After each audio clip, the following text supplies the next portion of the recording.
কিসে রিজিক বাড়ে, কি করলে রিজিকে ভরপুর বারাকা হয়, রিজিকের চাবিকাঠি কোথায়, কোন পথে চললে রিজিকে ভরপুর বারাকা হবে, আমার জীবনে বরকত নেমে আসবে রিজিকে, এটা জানতে মনে যাচ্ছে না আমাদের?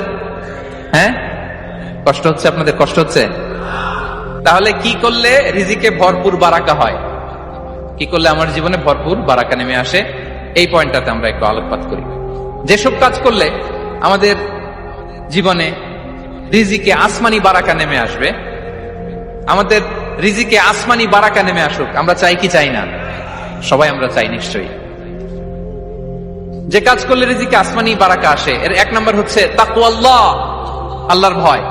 আল্লাহ তাআলা বলছেন, ওমাই ইয়াত্তাকিল্লাহা ইয়াজআল লাহু মাখরাজা ওয়া ইয়ারযুকহু মিন হাইসু লা ইয়াহতাসিব।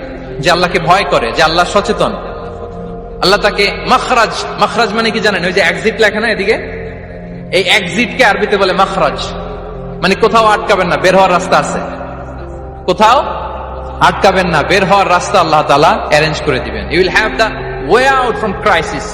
ক্রাইসিসে পড়লে, সংকট মোমেন্টে আল্লাহ তাআলা ওখান থেকে এক্সিটের ব্যবস্থা আপনাকে করে দিবেন। ওয়া ইয়ারযুকহু মিন হাইসু লা ইয়াহতাসিব, এমন জায়গা থেকে আল্লাহ তাআলা রিজিকের ব্যবস্থা করবেন যে সে কল্পনাও করে নাই।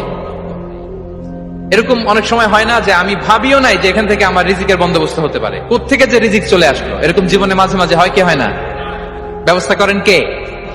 যারা আল্লাহ তাআলাকে ভয় করে, যারা আল্লাহ সচেতন, তাদেরকে আল্লাহ তাআলা স্পেশাল রিজিক দিয়ে ধন্য করেন। তাকওয়াল্লাহ। পুরো কোরআনের মূল শিক্ষা কি, পুরো ইসলামের এসেন্স কি, জিস্ট কি, সারাংশ কি, যদি আমাকে জিজ্ঞেস করা হয় আমি বলবো তাকওয়াল্লাহ, আল্লাহর ভয়, আল্লাহর সচেতনতা। Allah is watching me, Allah is observing me. Allah তাআলা আমায় দেখছেন, আমি যাই করি না কেন, দরজা বন্ধ করে, জানালা বন্ধ করে, সব বন্ধ করেও যদি করি, পৃথিবীর সবার চোখ ফাঁকি দেয়া গেল, আল্লাহর চোখ ফাঁকি দেয়া যায়? পুলিশের চোখ ফাঁকি দেয়া যায়, সিকিউরিটির চোখ ফাঁকি দেওয়া যায়, আমার সাথে বন্ধুদের চোখ ফাঁকি দেয়া যায়, ফাঁকি দেয়া যায় না একটা মহান সত্তার চোখ। তিনি কে? এই যে সেন্সেশন, অনুভূতি, দিস ইজ তাকওয়া।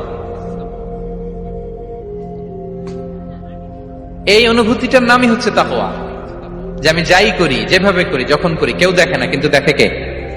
কেউ যেটা দেখে না সেটা দেখে কে? দিস ইজ তাকওয়া। এই তাকওয়ার চর্চা যার মধ্যে আছে, তার রিজিকে বারাকা নেমে আসবে। আমরা যেন তাকওয়ার চর্চা করি, আমাদের ছেলে মেয়েদের জন্য এটা শেখাই যে কেউ দেখে না বাবা, কিন্তু আল্লাহ দেখে। ছোটবেলা থেকে যদি আমাদের সোনামণিদের ব্রেইনে এই তাকওয়াল্লাহ নামের এই সফটওয়্যারটা ইনস্টল করে দেই, আর কোনোদিন সে বিপদগামী হবে না, পথচ্যুত হবে না। ওই ছেলেকে দিয়ে আর পৃথিবীতে অন্যায় করানো যাবে না, সে পাপ কাজ করবে না, সে অন্যায় কাজ করবে না, সে অন্যের রাইটস নষ্ট করবে না, সে দুর্নীতি করবে না, সে ঘুষ খাবে না, সে সুদ খাবে না। শুধু দুর্নীতি দমন কমিশন দিয়ে দুর্নীতি বন্ধ করা যায় না, এই তাকওয়া আল্লাহর সফটওয়্যার ইনস্টল করে দিতে হবে। তাহলে এক নম্বর হচ্ছে তাকওয়া। আল্লাহর ভয় যেন আমরা আমাদের হৃদয়ে রাখি। যাদের হৃদয়ে আছে আল্লাহর ভয়, তারা কভু পথ ভুলে যায় না। কি অসাধারণ কথা!